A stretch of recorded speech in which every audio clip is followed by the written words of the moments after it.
Okay. You like?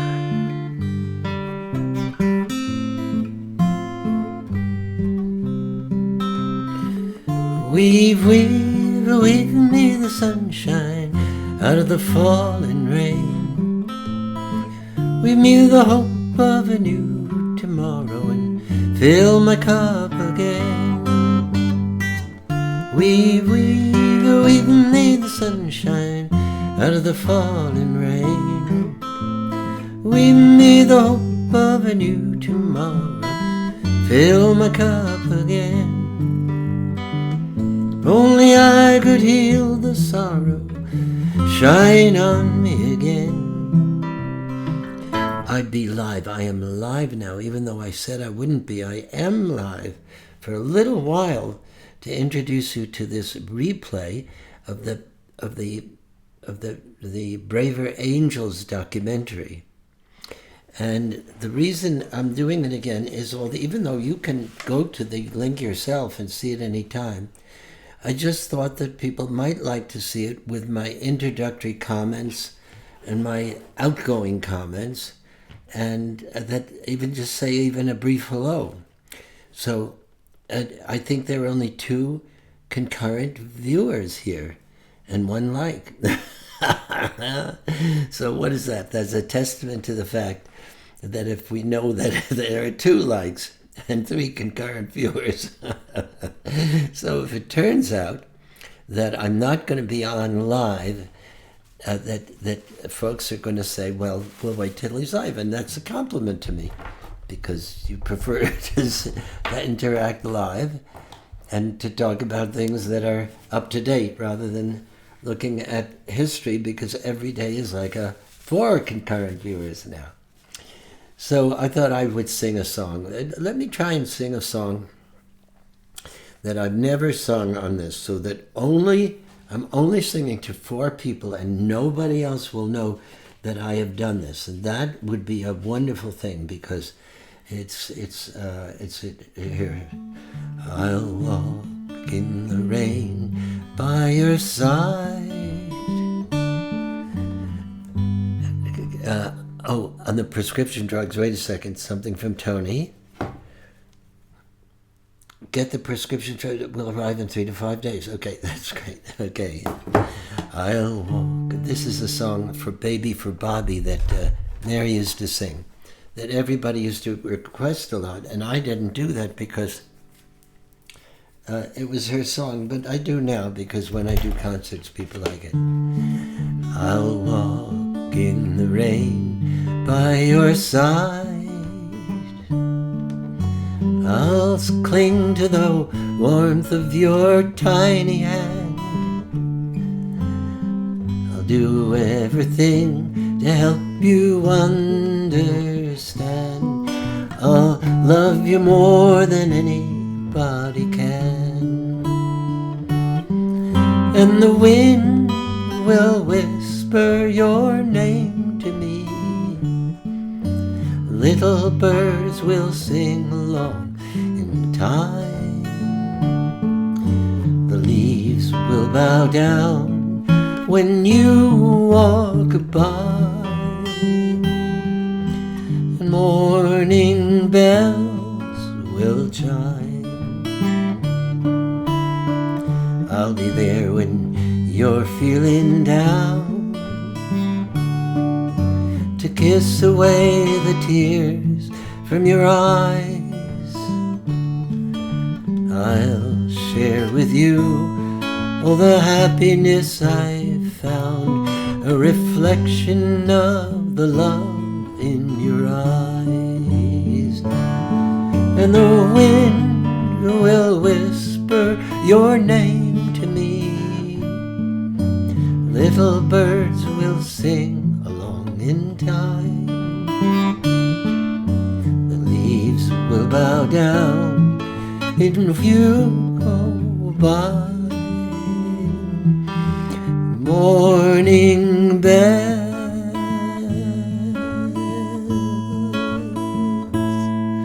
will chime.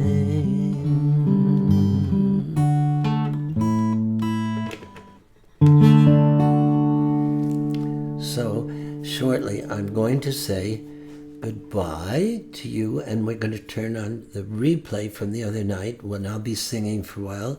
And then you'll see the Better Angels, now called Braver Angels. But you do know that you can see that, just that, anytime you want, and the replay, by going to it and asking for it on this very site.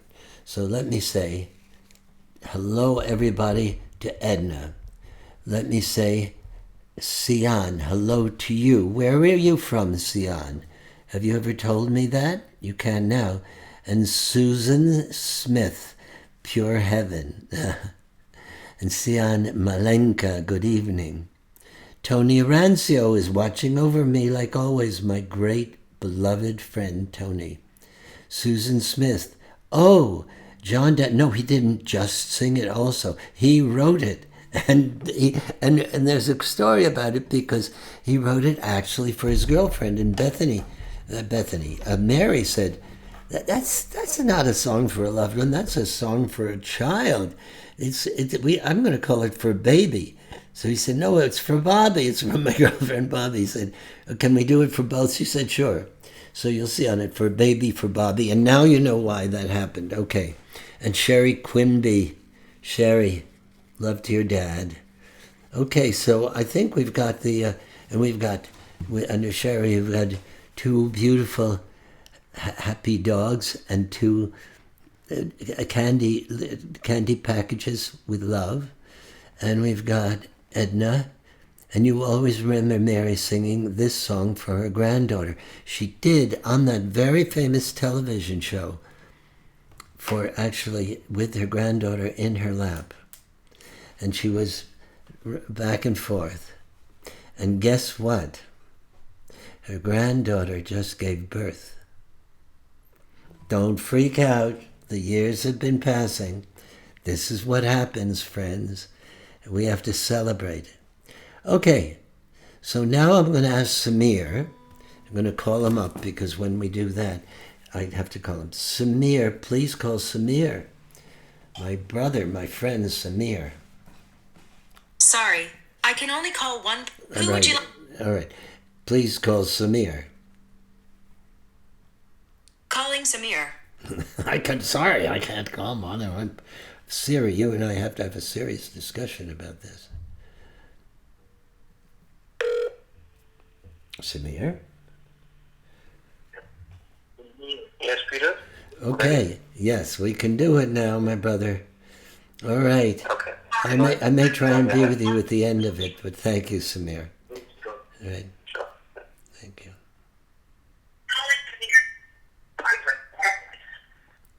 So,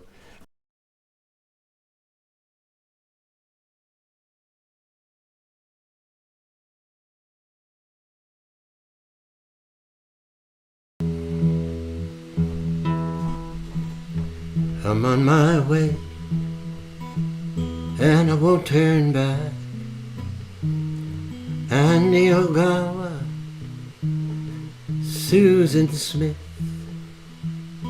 Sion Maklanka, good evening to you. Good evening, Sean, here's a toast to you. I'm on my way, but won't turn back. Mary Catherine Holden, you're not seeing anything now.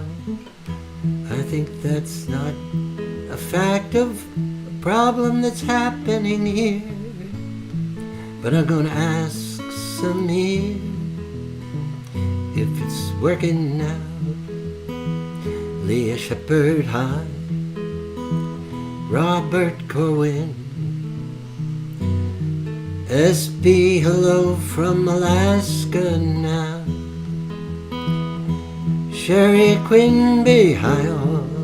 Sion Malenka, Dolores DeVing, Vera Corey, to you. And I'm on my way to the Freedom Land. On my way to the freedom line. I'm on my way, Trudy, Salome, to the freedom line. I'm on my way, Julie Conroy, I'm on my way. And I'm on my way to a better place after the coronavirus. I'm on my way to a better place after the coronavirus. Terry gang, good evening all. Anya George, hi everyone to you. Gretchen Gifford, now you're singing. Mary Catherine, Heidi Moose from Minnesota, Susan Smith, Rad Jen Lou, you love season Elsa Smith today. I asked my mother to go with me. I asked my mother to go with me. I asked my mother to go with me. Chuck Fink, you forgot your hello, and that's why you're down in the mouth. Sian Malenko, once again to you and me.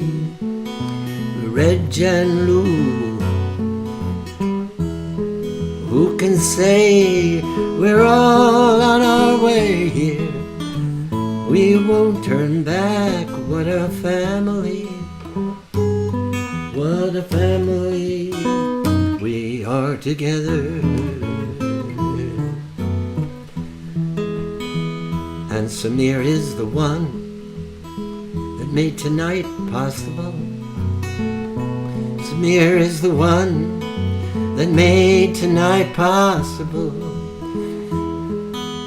Samir, thank you very much for all you do for us here.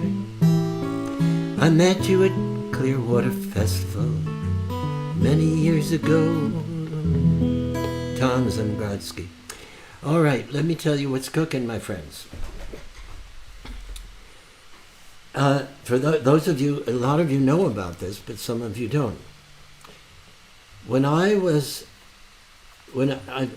saw that we were going in the way we were, in reference to the presidential elections, I realized that for me, at that time, what I thought was, if not the greatest, certainly one of the greatest vulnerabilities that we had to deal with was the fact of the increasing vitriol and distancing between blues and reds, between people. And it wasn't like the days of yore when, it was Gene McCarthy and Richard Nixon, goodness knows, polar opposites, but and we know historically how horrifically painful a period that was. But we did not hate the others. We just knew that that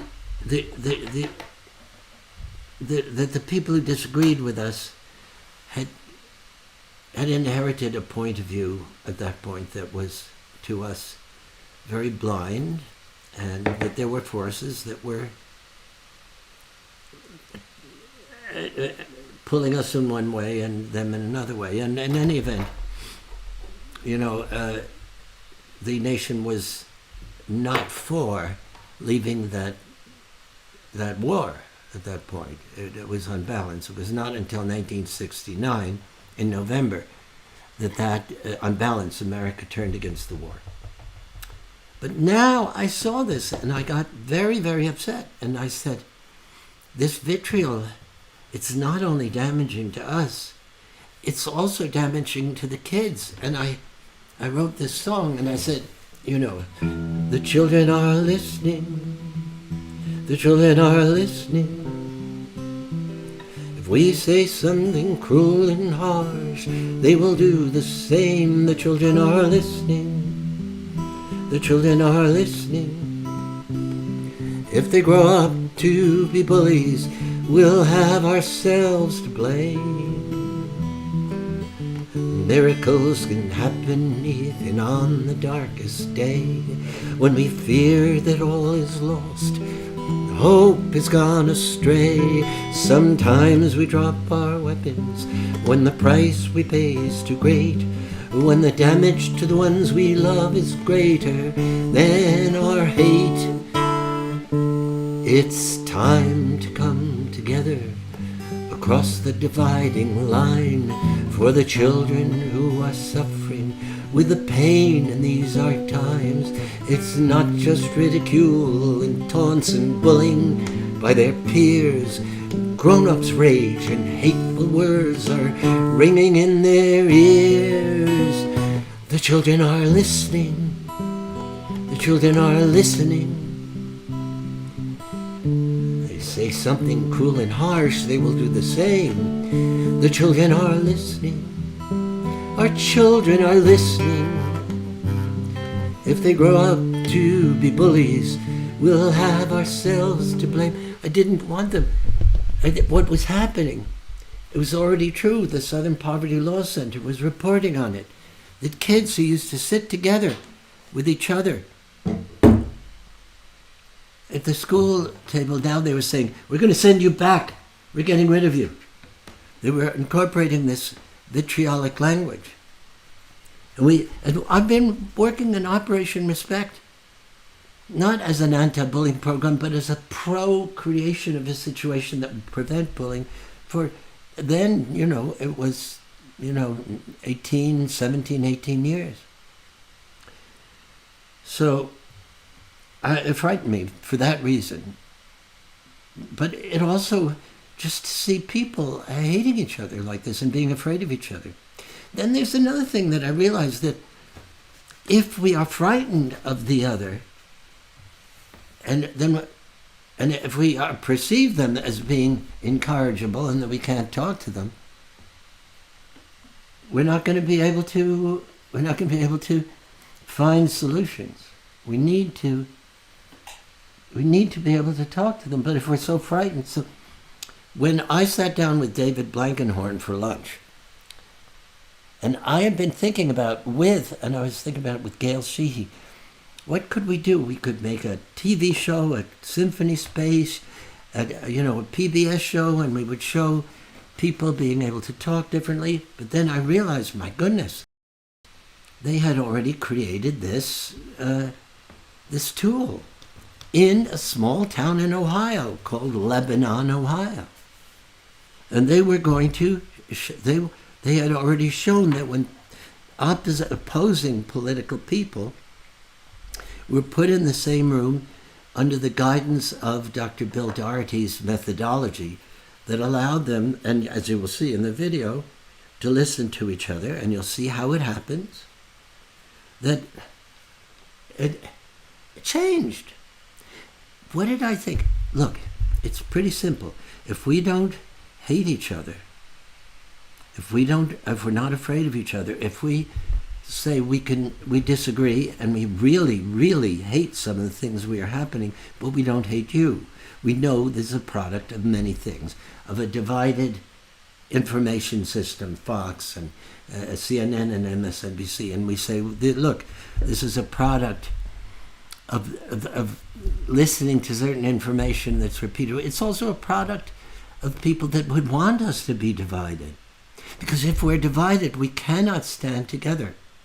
And I used to say in concerts, and people may have heard me say, look, what if the government of our country were to say, we're going to lock up everybody who tries to get back into the country after having been expelled from the country, we're going to torture them. Well, as a country, we'd say, we would never do that. But the way it was going, I realized that we were so polarized that we wouldn't even potentially stand together to say no. We'd already allowed torture, even though it's against the Geneva Convention, and we still haven't resolved that reality. And here we were in a position. And then I realized that's how it happened in not only Nazi Germany, but all the other places, where finding a scapegoat and creating the hatred. Then it was Jews, gypsies, gays and lesbians, and people with mental illness. But in the United States, it was Latinos and Latinas, and it was Muslims, and it was anybody who was an immigrant, and they were the same mechanism. What are they doing in Hungary? Well, they've decided George Soros is trying to destroy. They need a scapegoat, and they need somebody to hate. They who would divide us. Being divided allows us to go forward on the road to acceptance of the end of our ability to have a democracy, to be insulated from the possibility of becoming a country that is ruled by fear. And you could call that what you want. If you don't like the term, a dictator or whatever, or a dictatorial regime or fascism, fine. But ruled by hate, ruled by fear. And then we went to this session. And Jim Brown, who came there and made Peter, Paul, and Mary's he made also The Power of Song, Pete Seeger's. When he came, and he was the director of it. And we saw and we participated in this. And there was David Blankenhorn, and there was Bill Doherty. David Blankenhorn is the CEO of it, is the CEO president of what was then called Better Angels and now called Braver Angels. And what did we see? We see that these people, and you'll see right at the beginning of the video, are highly, highly divided. But what happens after they're together for a while? And he said at the end of it what I think you'll see at the end, and you'll feel at the end of this video. You know something? We're not as broken as we thought we were. We have a path to reestablish our respect, our friendship, our love, and our unanimity of spirit. Yes, there are exceptions, and I've said this before. There are crazies. There are people that are despicable in terms of, not despicable, who are so far gone that they are unreachable. And each side thinks they are despicable, and that's a matter of what you want to label as despicable. Does wanting to take a car and kill somebody who believes differently as you despicable? I think that act is despicable. Do I think the person who's doing it is?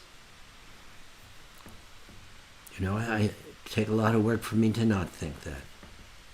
But that's not what the Dalai Lama says when he says, love everyone, love all strangers, love even your enemies.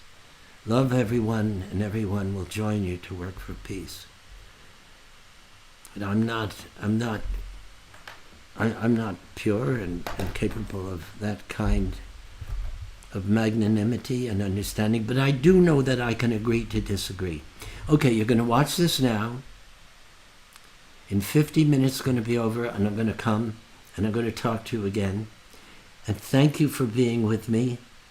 And after you see this, when I come back, I'm going to ask you again, if you have my email address and you feel compelled, you'd like to say something that you would like other people to hear that you've said, I will choose a few of your comments and read them.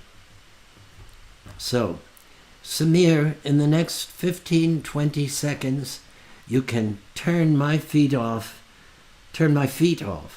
and turn on your feet and your feed, and they will see it. And a little shout out for Samir, who is unbelievable. So anytime you want, and I'm going to call you up now to let you know, because I said I would. Okay, Samir, please call Samir and tell him that we Calling can go. Samir. All right, thank you, Siri. Siri, have you been introduced to Samir? I don't know. Do you think the two of you would be friends? I think so. Aha, I hear the sound of Samir's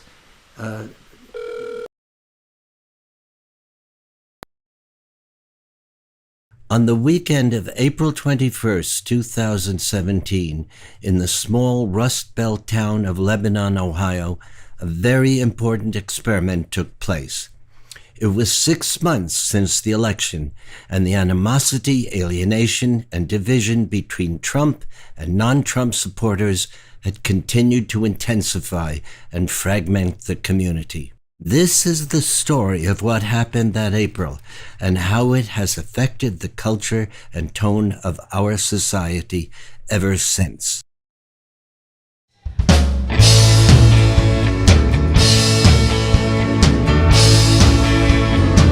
We got American pride. We stand side by side. Governor John Kasich has a warning about Ohio's economy, noting the state is on the verge of a recession. Many people in this dying town are struggling to survive, which is why they see Donald Trump as the savior. I love Don Trump. A lot of people don't. And I think it's not his personality. He's a man that has given his life for his country, if you think about it. And that's why I love him. Factories have been closing down left and right, so I've seen a lot of forced retirements, a lot of forced layoffs, while the government is just taking over and it just needs to quit. We need our jobs back. I've had the door slammed in my face. I've had people say very rude things about Obama and ask if I voted for him. I feel like racism is back again. I feel like it's popular to be dumb. This political dirty trick with a pile of manure dumped at the Warren County Democratic headquarters has received national attention. It's scary. It's scary for me and it's scary for my children. ABC and NBC, those two networks projecting that Donald Trump has won the state of Ohio with 18 electoral votes. Donald Trump's most ardent supporters, they expected that he was going to win. They didn't believe the national polls. God bless America. We're American proud. Thank you, Ohio. Thank you very much. Right now, we are in a culture that is completely defined by polarization. As a mental health professional for over 40 years, I've never seen anything like the amount of stress entering people's bodies, entering their minds, entering their families. There are people who, after major new announcements, immigration would be a good example, not sleeping. You don't come and talk about America when you're reporting Muslims. They're already cleaning up the graffiti that reads, Nazi Republicans, leave town or else. We consistently saw among both liberals and conservatives a lot of mistrust of the media. One thing they agree on is they're not being well served by the media when it comes to understanding one another. My biggest concern is the divide. We are so far apart, and it's hard to communicate and get along and understand each other. Sometimes to speak to an atheist or a person that's not conservative, have the same beliefs as me, a person of a different color. It's sometimes I want to talk to them, but I'll tell you, I'll be honest with you. Right now, I kind of feel afraid to open my mouth. We wanted to see if it was possible for people who had just voted for Trump or just voted for Clinton to spend a weekend talking to one another in a good way. We met in the barn of the guy who was the local Tea Party founder, and he has a great band, the Richard Lynch Band, country band. And he was a generous guy and let us use his barn.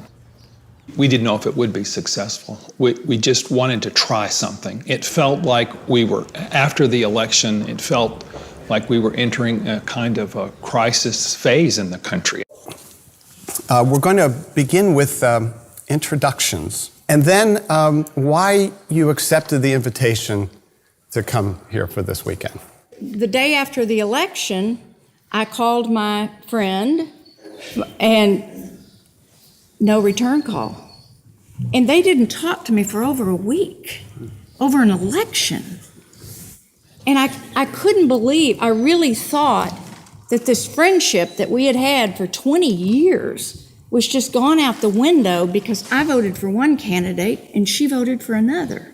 And I can't understand that. And that scares me about our country more than anything. I came because I want to understand how a country that voted for Obama twice went so far to the other side. I want to understand and be confident that Americans aren't racist, sexist, anti-intellectual. I'm tired of kind of being tired of feeling so uncomfortable in my own community. I am a constitutionalist.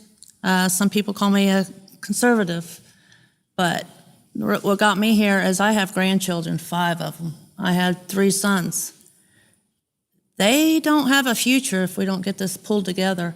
I think us Americans need to take our country back. I really do. The reason I'm here is I feel there is so much anger and separation. We let one thing, our political beliefs, divide us and make us call each other names and think each other is crazy and don't seem to care about each other.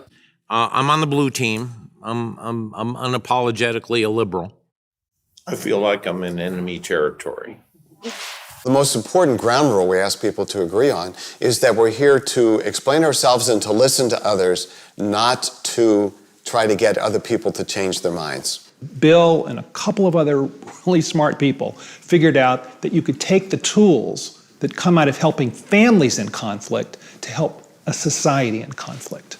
We begin with a stereotypes exercise in which people in separate rooms are asked to generate the most common false, misleading, exaggerated stereotypes of their own side.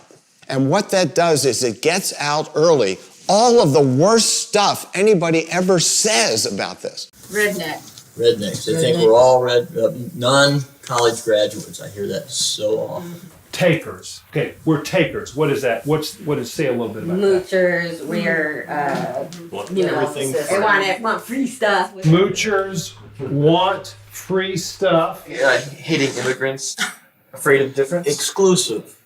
Yeah. Exclusive. Yes, not inclusive. So under baby killers, it's the idea that being pro-choice means that you favor abortion. Means that The racist and homophobic, that's one big label for us. I don't agree with that. I think anti-women is what they think we really are. Arrogant. I think the intellectually superior is a little more of a dig. I think that's their perception. They think you have no moral foundation. Right, No moral foundation. Godless. Okay. Each group listed that these are the stereotypes the other side has of us, and this is why these stereotypes are misleading and why they make us angry. I'm presenting on behalf of the Blue Group. Thank you. I agree. This is very complex. We identified what we felt were our top 4 stereotypes of liberals, of blue people that were takers, that were godless, and that we are baby killers. Because there is a tolerance of birth control and abortion, and that we are unpatriotic. So those are the 4 big stereotypes that we feel that we get cast on by the red folks. With regard to takers, there are a lot of blue folks, liberals, who are very hard workers and who make a lot of very strong contributions to society. In terms of godless, just because we don't read the Bible, there's kind of an assumption that we don't have a moral foundation.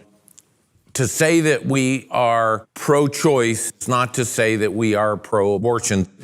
Abortion should be safe, legal, and rare. And we believe in supporting women in their choice to control their own bodies. Democrats love our country, and we want to make things better, and sometimes that is to endeavor to change things and to criticize things, and that is patriotic. We're done. We now will have Keith for the red group. So we start with racist. Definitely there are some racists among us. Most of us are not racist. This is an unfair accusation. We care about the issues. That's what we criticize. We're not racist. We care about the issues. Homophobic. Now, this is a kind of a complicated one for us. We don't feel that we are afraid of homosexuality. We don't understand it necessarily all the time. As individuals, for example, I have a brother who's a homosexual. And I love him. I take care of him because he's also has Alzheimer's, so I'm his caretaker. I love my brother. I always have. It's a free country. They can be that, and I don't criticize them. Personally, I think it's wrong. A lot of us think it's wrong. However, we don't discriminate. We're called rednecks. I mean, you hear that all the time. We're rednecks. We're non-college graduates. Most of us have gone to college in the red group. And we are not rednecks. We're just like everybody else. So this is an unfair label. We are not intolerant of immigrants. Absolutely not. We're intolerant of illegal immigration. And if we can control the borders, that's all we want to do. We want to let the good immigrants in, not the bad guys. Afterwards, the question for the whole group was, what did you learn about how the other side sees themselves? That the red side did acknowledge that racism and homophobia are real issues among some, that there is a diversity of attitudes. It's a blend, as is the Blue Party. I know racists too, and guess what? They're blue. So you got the good and the bad of both sides. You got the good and the bad. Well, you guys seem to have discussed that homophobic is the largest topic. It's the biggest on your sheet, correct? So to me, that was the most large discussed topic. To me, that was honestly the most offensive topic, because I myself, as a gay male, I have a family. I would love to have a child, but to those others, I can't adopt. We just want you to accept us. We want you to appreciate us as another person, as a human, as an American. So I'll accept that as your powerful personal statement on that. I just all of a sudden became surprised. Something just hit me. You are, is the right word gay, or you're a gay man, you want to have a child, or you would like to be able to adopt, but in general, there are millions of babies not being allowed. So you have very strong feelings as well. To be born. I don't understand that. I'm surprised how that chemistry works. I don't get it. It's confusing to you. It is very confusing. Okay. So let's just take that as another heartfelt statement. Got it. That's from your heart. No harm intended to anyone. That's from your heart. Yeah. 2 heartfelt statements. Okay. Well, we have begun. Okay. So we'll take about 45 minutes for lunch. Okay? Thank you. Can I give you a hug, man? You're a beautiful person. Isn't that confusing, though? I know. I hear you. And I just wanted you to be able to say it just that way from your heart, okay? The next exercise is the fishbowl exercise, in which we have people, let's say the blue starting in the middle, with the red sitting around, chairs on the outside. And so it allows people on the outside of the circle, outside of the fishbowl, to take some notes and just say, what am I learning from these folks? So here is the first question. What leads you to oppose the current president and his administration's policies and actions, and what do you stand for instead? I oppose his actions on health care. I personally am for a single-payer system. However, I think that the Affordable Care Act made a lot of strides. I know a lot of people that were covered through the Affordable Care Act for the first time ever, and that are very concerned about changes that are being proposed. I have a son who is can't work, and he didn't have insurance for years, so he's got degenerative spine disease. It got worse. He now has the ACA. He is able to get pain medication. It would cost him over $1,000 a month. He's getting it for $20 a month. Okay, so how about another issue that is of importance to this group?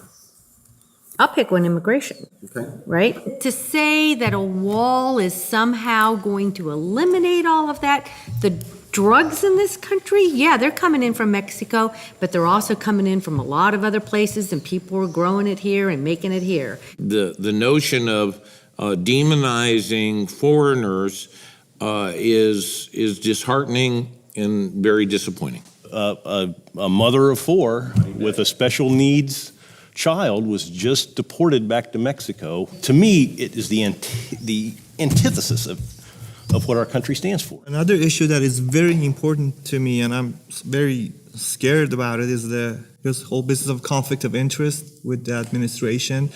We don't know any decision that he makes is because of the best interest of the country or is because of the best interest of him and his surrogates. Trump's never had any political background of any case. He knows nothing going in, and knowing nothing going in is never good for anybody. That's why they give you teachers in school. Who knew that healthcare was complicated? He thinks he should just be able to come in and just sign something and everybody bows down and it happens. And that's not how our system is designed. Okay, let's shift to the question about your concerns or reservations about the positions or actions of leaders on your side. I'm concerned with the tit for tat, right?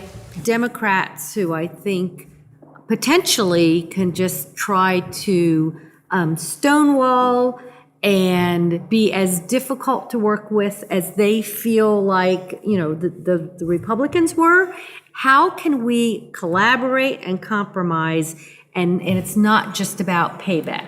Socialism, as far as I'm concerned, is not a dirty word. They're not willing to tell the American people the truth that we have a mixed economy.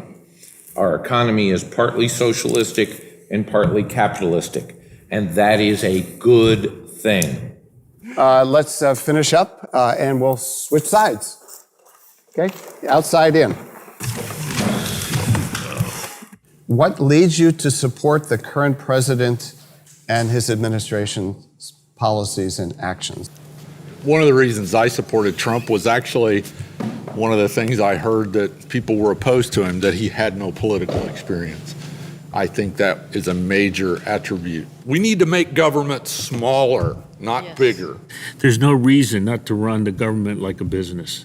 Part of it, it's just right down my alley. Pro-life, against globalism, immigration reform, help veterans. You could just go on and on and on, and these are everything that we need. Our military wasn't as strong as it used to be, and I just felt that we were on the verge of inviting, conflict on our own shores. He's opening up job markets for those who have education and help with people that don't have education to get to where they need. I have 2 college degrees, and I'm living off $150 without any state help, but I'd like to be able to work where I feel I'm worth. So let's go to the other question then, is what are your concerns or reservations about the current president and his administration's policies and actions? Your concerns and reservations. I don't think Trump and his administration really understood the problem. There's some good things about the health care plan, and one is the pre-existing conditions. They just saw an avalanche of, we have to get rid of this and replace it. They didn't understand it. Trump doesn't bend very much. And that's my concern, is that in politics, you do have to bend, but that's a concern of mine. Other areas. The other thing that bothers me is the wall. We need to get the criminals and send them back home, and we need to secure the borders, but that doesn't necessarily mean spending $30 million and building a wall. And then we come together and say, what did you learn? What did you learn about how the people see each other? What you find in common? I found a lot of agreement from me personally with those comments that came from the red side. From Jean, her comment about the wall, about the practicalities and the affordabilities, nugget of common ground, hopefully. George Jorge said, and that is, a country can be, or is, our country is, both socialistic and capitalistic. But the most enlightening was that the blue side realizes that the Democrats don't talk about it. It was a great thing to learn that they know that. Mm-hmm. Yeah, there was that self-criticism, if you will. That was a theme. Yes. I was encouraged by someone made a comment about tit for tat, that they hoped the Democrats wouldn't do that. And it was encouraging to hear that, if there are some common grounds where we can get some things done, let's get some things done. Someone said that the focus of Trump has been to focus on the divisive issues as opposed to work on issues that could attract Democrats to participate. And I think I agree with that. Mostly what I'm surprised by is the sense of, we can be critical of our own positions. That to me is the most interesting. And then in the afternoon, we do an exercise in which we allow people to go deeper by developing questions of understanding. And so what we did in this workshop is we had them in separate groups to develop questions and then to, in the language I use, curate those, to go through those, clean them up. And then people leave each group, so 4 go from one group to the other, so now you have mixed groups of reds and blues. And then they deliver the questions, word for word, as written, and have a chance for follow-ups. First question. What do you mean by the statement, women are losing their rights? I think that their goal is to prevent women from having their full range of reproductive rights. I don't think it's anything that has actually occurred, but it's the fear that could happen. Do you believe that President Trump has a problem with lying? No. It depends. Okay. I guess it just really depends on what the topic is. So you think Yes and no. sometimes he does lie and sometimes he doesn't? Yeah. Okay. My impression is that liberals are in favor of large government. What does that mean to you? I would want an effective government, and I don't think that liberals want a large government for the sake of the number of people that work for the government. There are many projects, many areas that government needs to step in and help, because if we leave it into individual businesses or communities, those jobs don't get done. Somebody in the last session over there said that Trump has already done a lot of good for people. And I wonder as to what are some examples. He's business friendly. The market has shot up tremendously because he's America first. How do you think we ought to handle illegal immigration? The policy is prevent illegal immigrants from working if they're not having work authorization. I mean, there has to be a system so that if they're here illegally and they're doing bad things, they're categorized differently than if they're here illegally doing the right thing. How can the blue side be personally opposed to abortion and be pro-choice legally? It is not up to me or him or anybody in this room to decide what you do.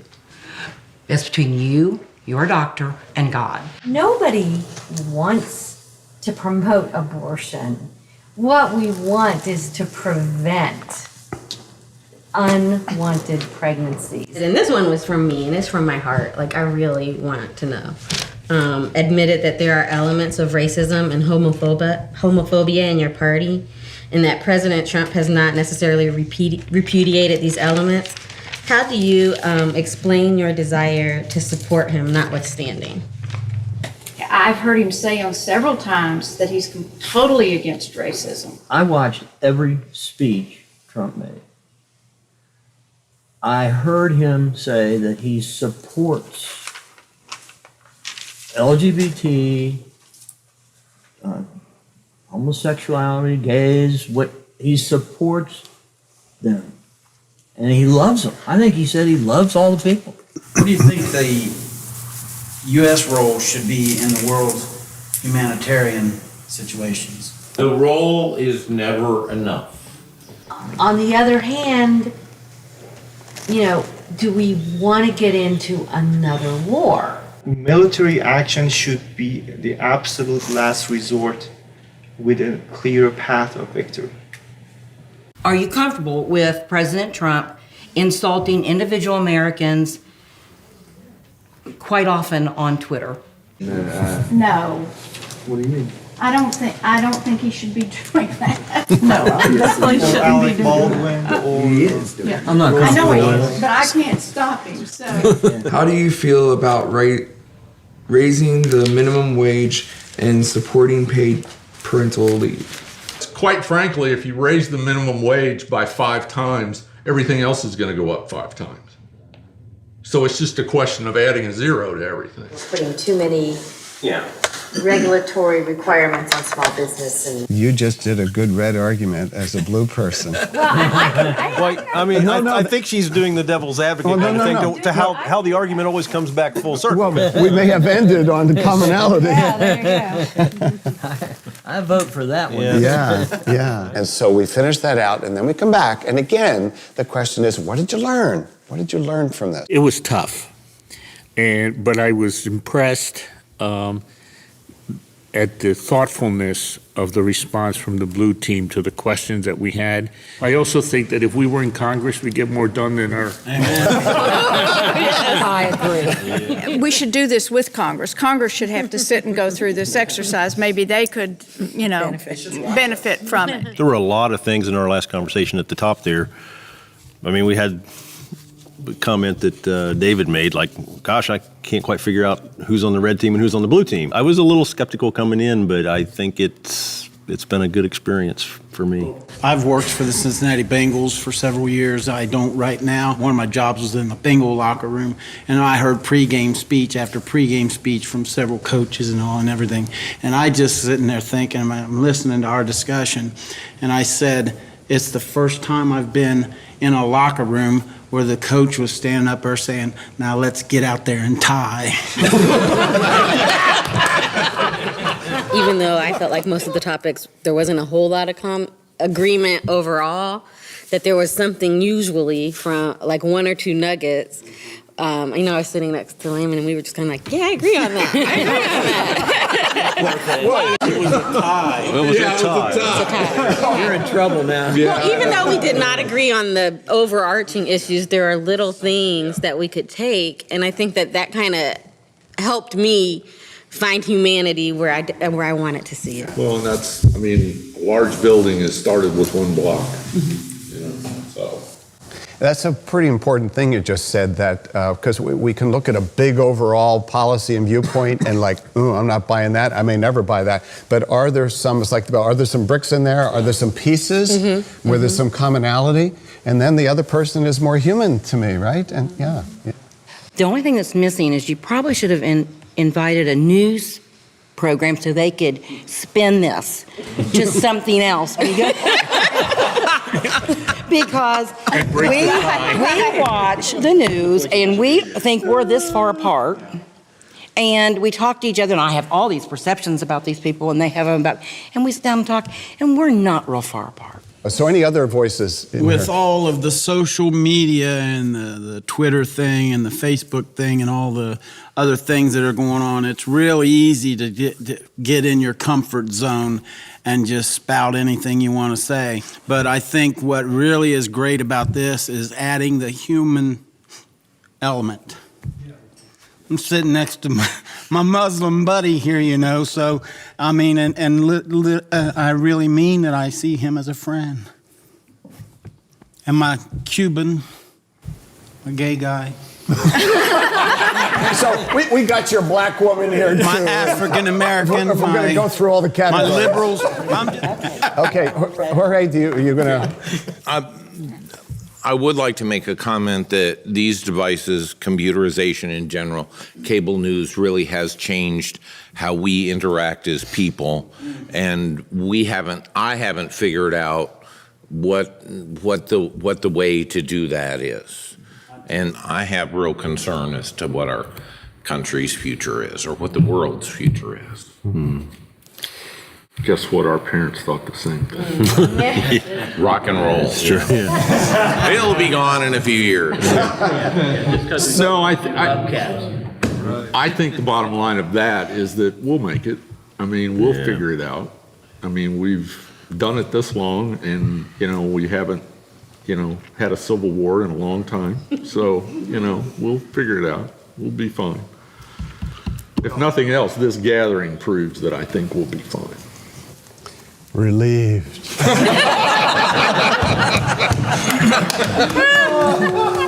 If I'm honest. And then, for the first time in the workshop, we had them pair up, red and blue, okay, to share what they had come up with. And by the luck of the arrangements of who was sitting next to who, by no plan on our part, we had Kuyar and Greg, a very strong Christian man, and an Iranian Muslim man. Right. Yeah, because I tell you right now, it would be in my heart that I would not want to lay down a rug and do that thing. I don't because that's not my way of worshiping. And nobody expects you to do that, but and I don't expect you to join in and sing and praise God, and unless you want to. But yeah, that's all different. That's an interesting concept. I'm going to throw that one out there first. They came up with this idea. And it was such a powerful moment. This is bold. Okay. Because and I have permission to call him my Muslim friend, okay? Because we are friends. So anyway, we're going to lay the groundwork, he and I, and we're going to lay the groundwork. And one thing that we're going to do, representing what we just came from, is he's going to attend a church with me, a Christian church. And I'm going to go visit a mosque with him. And we're going to see what each other are doing. And it's not about trying to change him or change me. Right. We know that ahead of time. Right. It's just how else you're going to get to see it. That's right. And there were other sharings, and there was laughter, and there was relationship building. And that was about, now these people were becoming civic friends, if you will. Something that was shocking was they were stereotypes that I never thought of for the other team. I mean, it was so surprising that what we think others think of us, that is not what they think. And what we think others think of us, that's not true. As a group, I think we need to write to the media, all of them, and we need to say that we, as both blue and red together, are tired of the exaggerations and the falsehoods, and it's got to stop or we're not going to watch. And so a lot of us talked about paid parental leave. There was a lot of common ground for that. So, let's say that me and my Republican buddy, and there's two Democrats, we go to our congressman's office and we say, hey, you know what? All of us are on board with paid parental leave. We think this is a great idea. And we encourage you to support it. They're not used to actually having people from across the political spectrum come in and meet with them. That's right. They're just not. And I think that's very powerful. Yes. Yeah, there have been groups from the Democratic You would not forget that. Like rally for non-political issues, things that aren't necessarily inherently political, like we were both talking about, like the drug crisis or well, the opioid epidemic is a good example. Where we could come together. Right, like the opioid epidemic is not red or blue. No. Right. It's affecting all of us. It's a public health issue. Yes. So deliberately choosing issues that are of great concerns to all of us and that are not yet tribalized. So I'm saying come together on non-political or possibly transpartisan issues that could be broad, be not partisan. And then we end with just words of what people are taking with them from our whole experience together. That's how we end. To be honest, I talked with each of you, before the gathering, and I was a little nervous coming into this because, I know that there's a lot of strong conviction and passion on both sides. And it was like, is the strong passion going to override the goodwill and the desire to come together? But the goodwill, it won. I learned to even listen to everybody's emotions, but don't take it in as personal. I understand the differences of everybody and where they're coming from, and it's just awesome.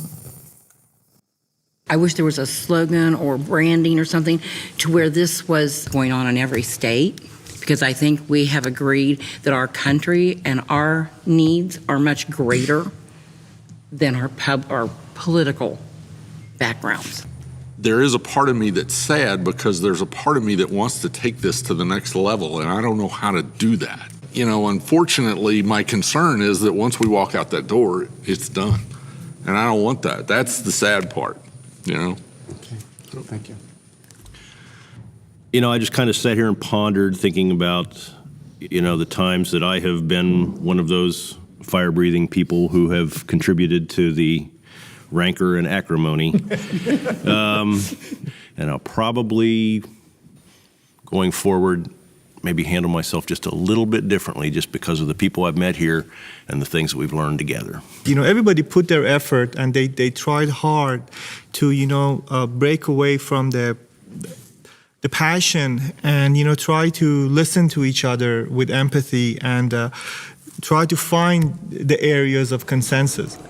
I'll go second with an apology that I want to make. Didn't realize it, but I offended someone here. Angela, I think I used a term that I grew up with, and I referred to my black friend that I grew up with as a colored person. It's just, that's what I grew up with it. So I apologize to you personally for that, okay? I'm just going to take everything that I got from this and I'm taking it to the streets. I'm going to change some parts of my attitude toward things and my outspokenness, and I'm going to edit myself a little bit better. I'm very thankful to have participated in the group, and what impressed me the most was how thoughtful the opposing team, the blue team, was in their thoughts and how they got their points across. I also came to hear Peter sing. Through the weekend, there were some things that took me off guard and did kind of offend me. It's okay. But I was able, I think, to have conversations with people I never would have had conversations with before. There's not one person in here I don't think is a genuine caring person. We're all in this together. We all want the same thing. We all want a good economy. We all want. We don't want to be racist. We hate racism. We want our children. We want our families to be safe. We all want the same thing, and it's just how to get there. The fishbowl of the cameras really had a strong emotional effect on me. Thank you. Thank you. Thank you. It's been a profound weekend. I've loved every minute of it.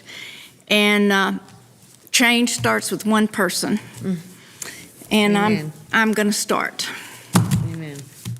We're a lot more purple than we are red and blue. Some of us are more magenta, and some of us are more teal. But we have to acknowledge other people's concerns and their complaints and understand while we may not get it and we don't agree, it's legitimate to that person. And we have to at least acknowledge that. What happened was that they changed their views of each other. They formed a relationship with each other of respect so that they can find some ways to work together for the common good. It's not compromising and it's not converting. The way this weekend affected me is I showed emotions I kept hidden for a long time. This is the first time I've cried in a couple of years, actually. So it brought some emotions out of me that I was afraid to show. We talked to people this weekend. I was very, very impressed with the dynamics of that. And if you did 20,000 of these across the nation, you would change the world. I truly believe that because people are talking to people. If more people will have this experience, I think maybe our country could come back together and pull together as one and learn to share and understand it's okay to have opposing ideas. It's okay to be different. We are still human. We still love one another. And that country needs that again.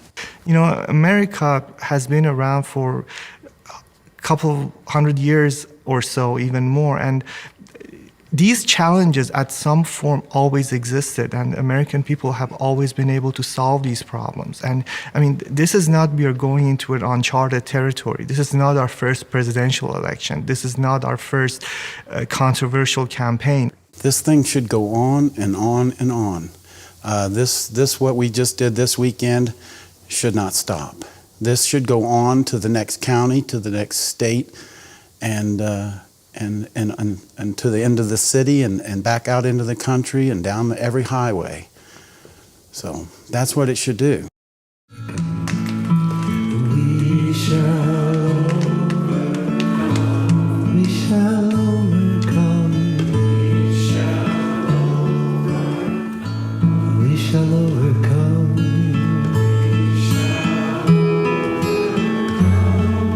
So deep in my heart. When we all stood around and we locked arms and sang "We Shall Overcome," it was electrifying. I still do believe that we shall overcome someday.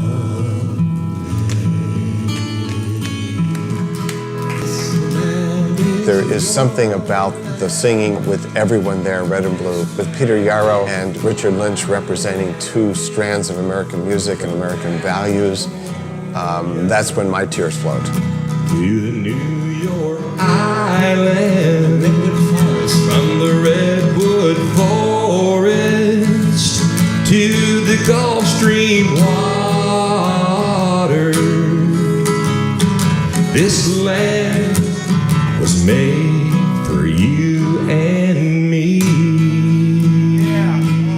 When people are, human beings are safe with each other, we're built for connection. We're wired for connection and friendship when we feel safe. And that's what happened by the end. Peter, y'all.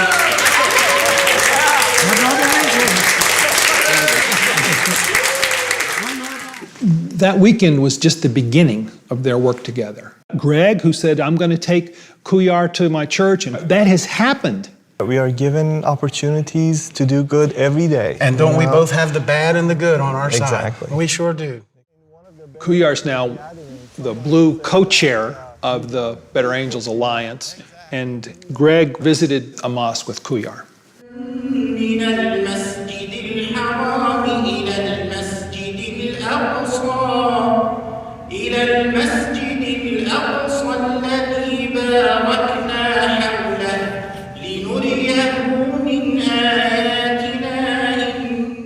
He was very emotional at the beginning of just worry about could he connect and still be himself. And by the end, it was tears of, yes, I can. Yes, I can be fully me as this strong Christian man and love these other people. I'm really feeling small right now. I really, usually I feel big, but right now I feel incredibly small. Greg changed his whole, persona to try to go in a Better Angels direction. Kuyar took a week off from work to ride around on a bus with us to do more Better Angels workshops because we were short-handed. He just jumped in as a volunteer for a week, and he co-authored with Gene McVeigh an op-ed about Better Angels that appeared in the state newspaper. So he's, in the course of just a few weeks, went from just a guy who had come to a workshop to one of our top leaders in spreading this to other parts of the country. And he and Greg have become friends. It's remarkable to see, and it captures in miniature what needs to happen to the country as a whole. Now we're in 50 states. We got members in all 50 states. We're going into the college scene, and Kuyar and myself and another Better Angel, Noha, we're talking about going into a local high school, and it's growing like wildfire. Now we're spreading. I'm speechless. I'm just very hopeful that we can get this work continuing both in Ohio and across America, and spread the message to every household in America, you know, that if you want this country to excel, this is what we got to do collectively. So it's not just go to the workshop, it's go to the workshop and become active as a red-blue alliance in your community. They meet together, red and blue. They have monthly meetings. They are making outreach to local officials to try to bring them into their discussion. Hi, I'm Scott Lips, State Representative for District 62, which is the northern portion of Warren County. A lot of us decided to keep on meeting and kind of decide some issues that we all thought we could get along with and work with and agreed with. And one of the things that came out of it was about paid parental leave, and I think an effort to try and keep pushing to try and see what we can cooperatively do. If we all got together and and this idea of cooperation and communication would expand, we could change the world. We have disagreements, but 90% of the time, everybody's rowing the same direction. So I think Better Angels may be a good fit for me. Maybe we need a Better Angels Columbus branch inside the State House. So the only way this happens is when people who don't agree with one another about politics talk to one another face to face in the same room. Well, I'm Kelly Coles, and I'm a resident. I live just outside, still in Warren County, but in Clarksville, so out in the country a little bit. Oh, yeah. I've been the leader of the Warren County Tea Party since 2010. I'm Bill Fry. I'm a conservative patriot. I've been with the Tea Party since 2009. Getting involved with Better Angels, I see some things that are actually look like they might get done by working together, because our politicians are so divided. 536 folks have got this country split right down the middle. And if that country of 330 million people turned around and said, looked straight at those 536, said, you're going to straighten up now, that would change the whole dynamics of this country. The reason we're divided is the fake media, is these politicians who don't want us to get together, because if we get together, we're unstoppable, we're unbeatable. One of the most common things that people say after these experiences is that, you know, we're less divided than we've been told. Those are the exact words they use. We're less divided than we've been told. And I think what they mean by that is than we've seen on the media. We're not really that way when we actually talk to one another. We've always had conflict.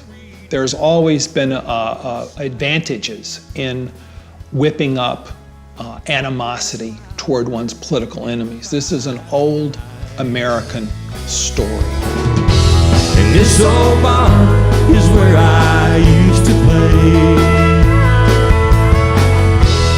This old bar is where my grandpa prayed.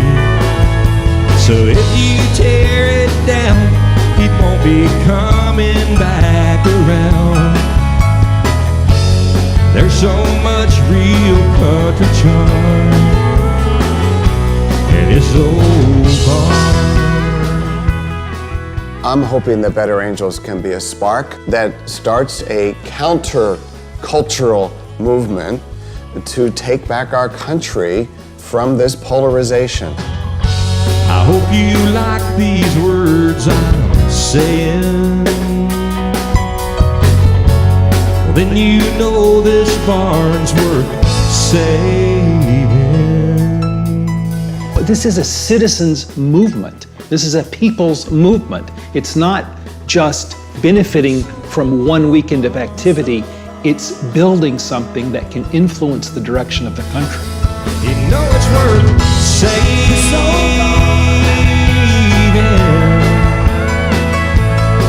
old barn. You know it's worth saving.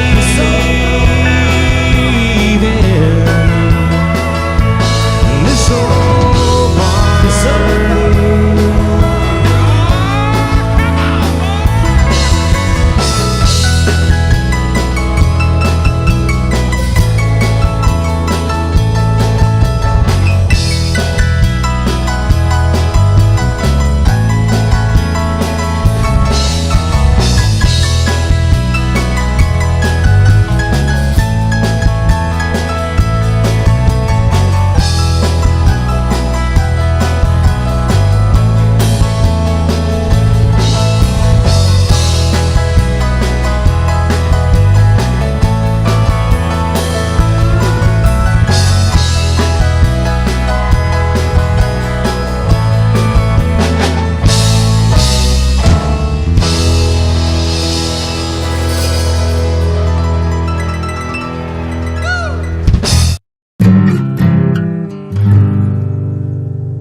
So,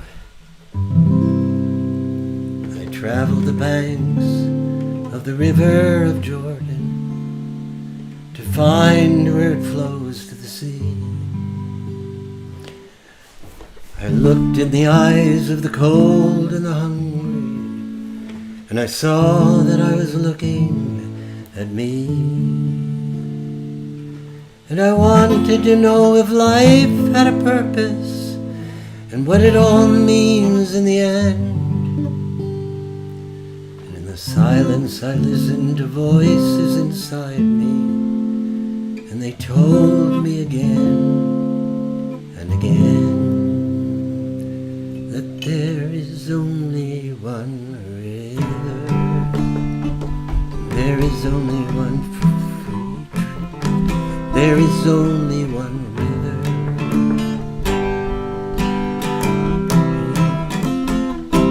River flows through you, and it flows through me. We are only one people, we are one and the same. We're all one spirit, my friends, you're all one name. We are the Father, the daughter and Son. From the dawn of creation, we are one. We are one. We are one. Every blade of grass on the mountain, every drop in the sea, every cry of a newborn baby, every prayer to be free, every hope at the end of a rainbow, every song ever sung is a part of the family of woman and man, and that means everyone. We are only one river, we're only one sea. River flows through you, my friends, and through me. We are only one people, we are one and the same. We're all one spirit, my friends. We are all one name, one name, one. You can clap with me. One name, one name. I want to hear you clapping. One name, that makes me feel good. One name. We are the Father, brother, daughter, and Son. From the dawn of creation, we are one. We are one. We are one. We are one. We are friends.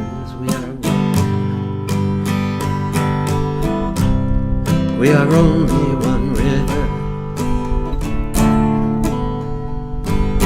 We're only one sea. That river flows through you, my friends. Hi, Julie, I can't believe you. It flows through me. Thank you for watching, Julie. We are only one people, one and the same. We are all one spirit, my friends. We are all one name.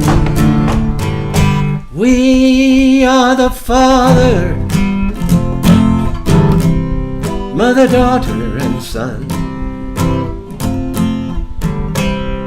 From the dawn of creation, we are one. We are one. We are one. We are one. We are one. So I wrote that song many years ago, about 1970, and I never realized how much we have to find that moment, that possibility of the kind of humanity that we saw that emerged from these people who, as you saw in the beginning, if you were watching in the beginning, were very, very, very opposed to one another and had misconceptions on both sides. I mean, when Greg was saying, I don't even know, I'm afraid to talk to a person of color or somebody who isn't of my faith, and there he is with Quyar, who is a Muslim. and there he is, with the transformation and the humility and the apology and saying, it starts with one person. I mean, these were ordinary human beings in a small Ohio town called Lebanon, Ohio, that went 80% for Trump. The chances of this being an anomaly are remote. This is who we are as Americans, what you just saw. And if this is the case, then we can have dialogues. Then we don't have to agree. Fight for what you believe in. But you don't have to hate those other people. And you don't have to make the assumption that you don't have anything in common. And if we can do that, and this shows that it's the case, and if we had 100 million people who could just see this is proof positive. You don't need to see anything more than to have some of that fear, some of that animosity, some of that anger, personal anger. I'm going to be angry about the acts, but angry with the people? These are my people. You saw me singing "This Land Is with my brother, country singer Lynch. He was singing, and he was singing, "This land was made for you and me." I mean, I love this guy. I love all these people. I didn't love them when I got them, and I don't agree with a lot of them. But so what I'd like you to do is realize we're going to be showing this a lot when I'm not doing concerts. I can't do concerts all the time. I can't do it. Hi, Fritzkala. How are you, my brother? I love this guy. Kenny Fritz. He was Peter Paul Mary's manager for a long, long time. And he and I just are so heart connected. It's ridiculous. Your comment the other night was so moving, my friend. All we have to do, if you believe that if you were moved, and if you believe that because you were moved in this way, whether you were blue or you were red, you can think a little more nuanced way. Little less of this doctrinaire, it's got to be this, I'm slamming like this down, and this is it, then it's far more likely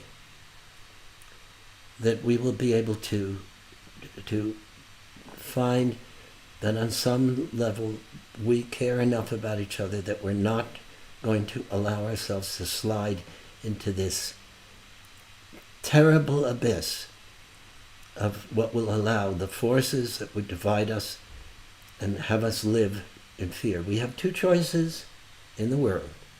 We're either going to become a world that lives governed by fear, or a world governed by caring, and love, and compassion. The answer, my friend, is compassion. I've learned after all these years. What do you mean, Bobby? It's what it is to you, but to me, why is it? How many years can some people exist before they're allowed to be free? The answer is compassion. How many times can a man turn? How many ears must one have before he can hear people cry? The answer is compassion. And if we have compassion for each other and we hear each other, you see what happens. We don't have to be politically aligned. We should not be politically aligned. There are always going to be some of us who've drunk the Kool-Aid on both sides. We just have to know that the vast body of America is not consumed with illness that makes hatred and fear the way of life that we're going to have to accept. So, what can we do? First of all, write me a comment, and I will take a few of them, and tomorrow when I do a concert, I'm going to read some of them. Number two, the other thing that we have to do is we have to spread this. On tomorrow's announcement, I'm going to give you the link. This is a link that you can go on to watch or to download this and send it to whomever you want. I kept control of this. I did not go to PBS because I knew in my heart there would come a time when I wanted to be able to say, it's yours free, and you can use it and you can share it with whomever you want. If we come from that place of together, Cooley, Julie Conroy, you folks who are in this room, we lost somebody. I'm going to change that at the end because we lost somebody in that group since then. And my heart breaks for it. I love it because what he went through. We'll talk about that. Jorge. Okay, friends, tomorrow I'll see you at 9. This is Tony says, that day, compassion and hope plus love, yes. And Tony said, the day in 1963, Ken promoted a BPNM concert. This is the day in 1963 Ken Fritz promoted his first Peter, Paul and Mary concert, and he was a college student, and later he came aboard to be, and he was the one that brought us to public broadcasting, which allowed us to magnify our careers 100-fold. 100 times as many people have seen us on PBS as ever saw us live. And that's not an exaggeration. That's not at all. So let me just say, I can't see you. I can only feel the rhythm of what you're saying, and my heart is weeping with joy. And I'm not going to embarrass you by getting stupidly excessive. But I'm a Jew, you know, and if you're a Jew or an Italian or you know, I do that. I feel free being schmaltzy. But it's not schmaltzy in the sense that it is anything but insincere. So, go well, my brothers and sisters. Thank you for sharing this with us. And we will be sharing this on many nights when I'm not doing concerts. And you can call your friends and say, watch it with me. And you can watch it, and then you say, we'll talk afterwards. And maybe we can start quite a ball rolling here. Okay. And my love goes out to all those participants, to Bill Doherty, who you saw him in that blue shirt, who created this methodology. And he said, boom, thank goodness. And David Blankenhorn. who just, such empathy. Okay, now I'm going to call up Samir and I'm going to tell him we're going to sign off and I'm going to sing a couple of verses. Please call Samir. And when he answers, I'm going to sing a verse of Puff the Magic Dragon, and we'll see you tomorrow night. Okay. I said, please call Samir, Siri. You're generally very, very responsive to that. Calling Samir. Okay, here he is. All right, here we go. Puff the Magic Dragon lived by the sea.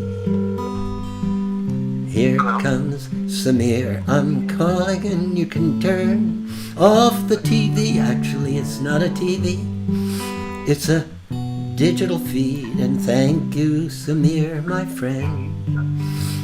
This is the right way to close tonight. This is the end. Thank you.